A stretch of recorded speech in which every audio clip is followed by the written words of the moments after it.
Payal Gupta, and I am again here with few new topics of chapter 1 of class 11. We have read few topics previously and today we are in continuation with the other topics. So please subscribe my channel, press bell icon and tell me in comment box how you are liking my videos. So today we are going to start with our new topic, that is scientific notation. Now what is scientific notation and how it's important? Why we need this topic, scientific notation? You know that in chemistry we deal with a large variety of numbers which are in very huge amount. Like if we have speed of light, then it is written as 3 lakh meter per second. Now if you write, how many zeros you are going to put? This much. So if you are going to write again and again this number, it is not easy to write these number. Or if I am going to write Avogadro number in a simple language, then it is 6 0 2 2 0 0 0 0 0 0 0 0 0. Again I am putting these 0 0 so much. We have to put 20 zeros. So it is 3, 6, 9, 12, 15, 18 and 20 0. So now it is not convenient to write this number in this condition. Okay. So we have to concise this number in the form of exponential parts. So we can write this number as 6.022 into 10 to the power 23. Now this term is known as scientific notation. So we can write a large number as positive part and we can write a small number in the negative part. Suppose we have to write the mass of hydrogen atom, then we can again write it in the negative parts. Or if you have to write the charge of electron, then again you can write in negative part, like the charge of electron, it is written as 1.6 into 10 to the power minus 19 coulomb. Okay, so this is known as scientific notation. Now you know that we have few operations like addition, subtraction, multiplication and division. So how can we do these division in scientific terminology or in the scientific notation when we have written all these terms in exponent part? So let us see this, that how can we do these operations. Suppose you have two numbers like 3 into 10 to the power 8 multiplied 4 into 10 to the power 6. So what is the rule here? That you have to multiply the numbers first and then you have to add these parts.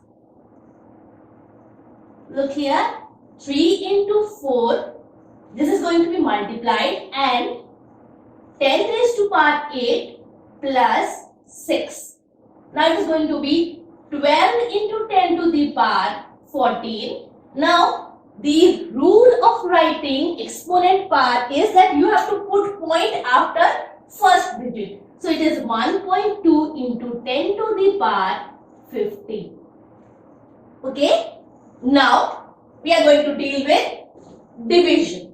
Suppose you have two numbers like 6 into 10 to the power 5 divided by 2 into 10 to the power 4. Now what you are going to do?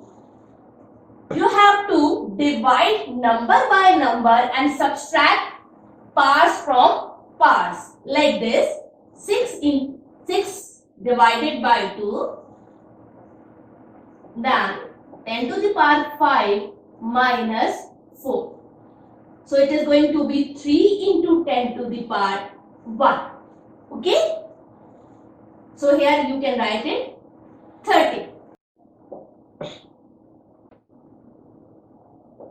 Now in addition, what you are going to do, suppose we have 9 into 10 to the power 5 plus 8 into 10 to the power 6. Now, here the criteria is that the powers should be similar. So in this case, you have two options, 9 into 10 to the power 5 plus 80 into 10 to the power 5. So now you will add these two numbers, that is 89 into 10 to the power 5. That will be your answer. Or if you want to do like this, 9 into 10 to the power 5 plus 8 into 10 to the power 6, then it becomes 0.9 into 10 to the power 6 plus 8 into 10 to the power 6. So that becomes 8.9 into 10 to the power 6. Now both answers are similar. You can do in any manner. In the same way, we can do subtraction.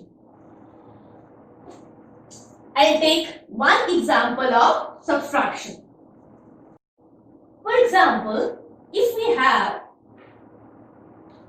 4 into 10 to the power 6 minus 3 into 10 to the power 5. Now what I am going to do here, I will do 40 into 10 to the power 5 minus 3 into 10 to the power 5. Now here it becomes 37 into 10 to the power 5. So it is your answer, and how easily you can do all these operations using scientific notation. Now we are going to study a new topic, that is significant figure. What is significant figure and what is the need of significant figure? Now you know that in chemistry we deal with the experimental data and also other data, and data should be precise and accurate. You know, when you say like if you have 10.6, so it is not always 10.6 in correct manner. It may be 10.66 because from a scale you can measure between 10.6 and 10.7. So there is a factor of uncertainty in every data or in every number. So a significant figure is a set of numbers with certain accurate unit with one uncertain unit. Suppose you have 10.964. In this 10.96, this unit is certain, while this 4 is uncertain unit. Okay, so a scientific figure is a collection of number with accurate data and one uncertain unit. Now how we can determine that any data, whatever is given to us, is having how many significant figure? So here we have certain set of rules which we follow to determine significant figure. So let us see that. The first rule is that all non-zero digits are significant numbers. Like if you have 495, then it is having 3 significant figures.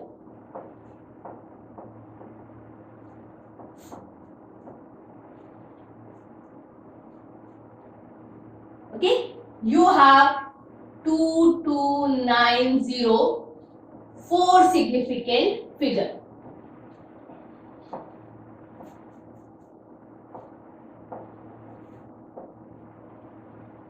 The second rule says that if you have a number like this 2, 5, 6. Means you have a number with decimal and 0 is on the left hand side, then the all numbers are significant. So it is having 3 significant figure.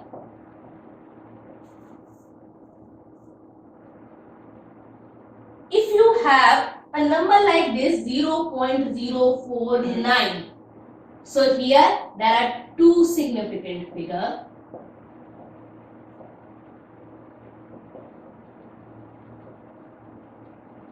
The third rule says that if a 0 lies between 2 numbers, then this 0 is counted as the significant figure. Suppose you have a number like 3049, then it is having 4 significant figure.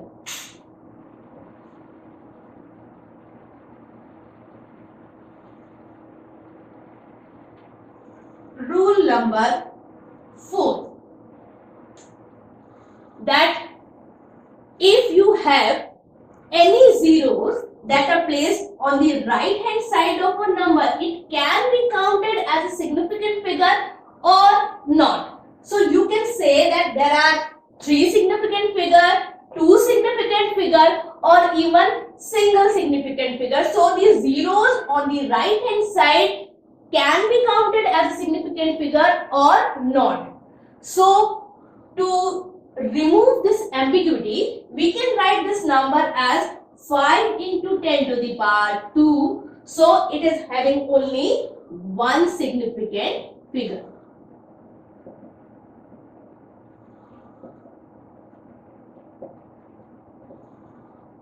Okay. Now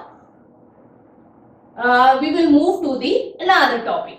That is very important because it deals with the rule of chemical combinations. Now our next topic is laws of chemical combination.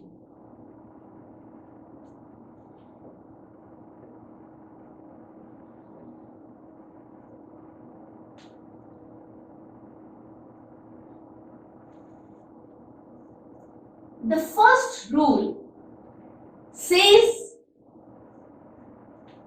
and the first rule is law of conservation of mass.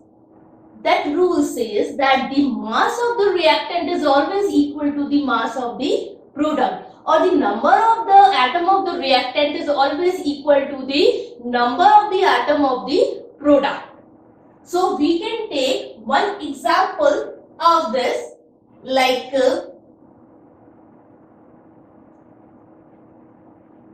law of conservation of mass.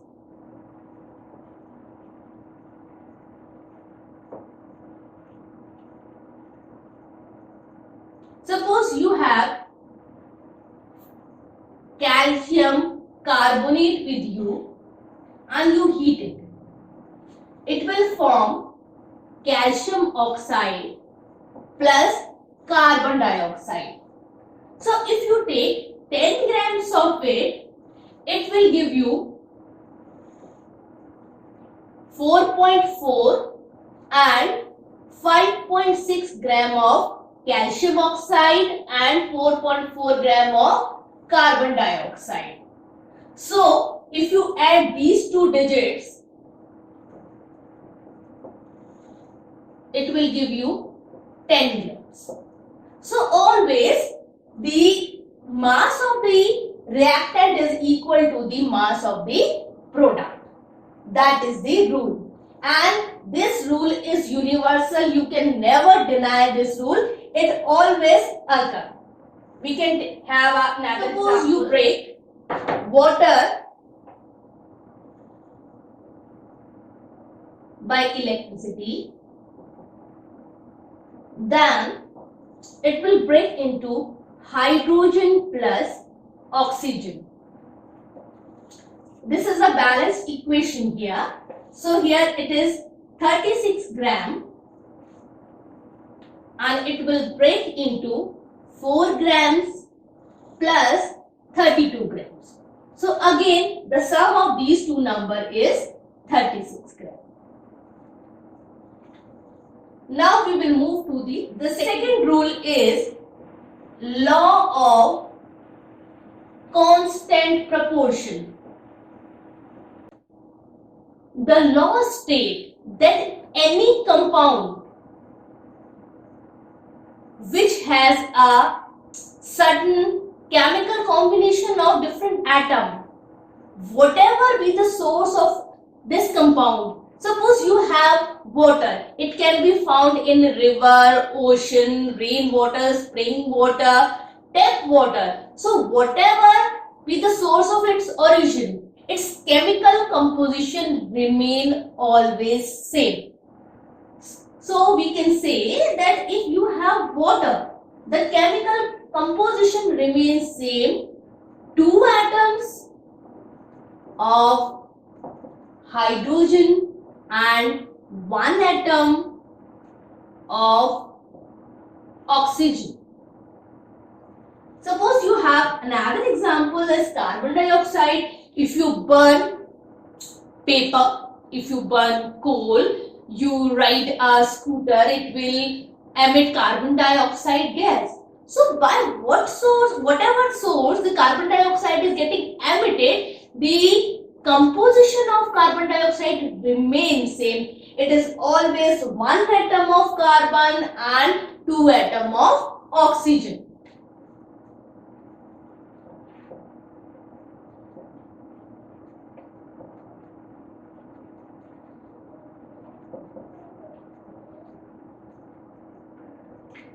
So today I am going to finish my topic till here. In the next lecture we will do some numericals on this second law, and please do comment on the box and tell me how you are going to like this video.